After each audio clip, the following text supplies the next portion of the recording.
Judy Ann Santos at Ryan Agoncillo, inamin ang kanilang hiwalayan.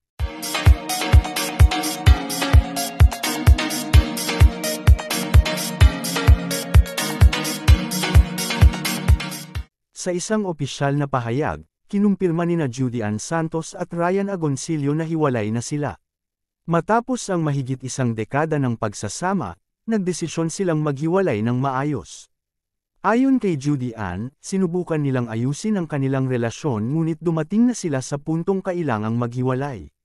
Ipinaliwanag ni Ryan na wala umanong third party na sangkot sa kanilang hiwalayan.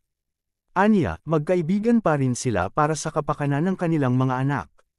Pareho nilang tiniyak na mananatili silang responsableng magulang. Nilinaw rin nilang walang sama ng loob sa pagitan nila. Hiling nila ang privacy upang maprotektahan ang kanilang pamilya. Bagamat masakit ang sitwasyon, nanatili silang positibo para sa hinaharap. Nagpasalamat sila sa suporta ng kanilang mga tagahanga at mahal sa buhay. And this are chika for today mga ka-showbiz, sana nag-enjoy kayo. Don't forget to like, share, subscribe and click the notification bell for more updates.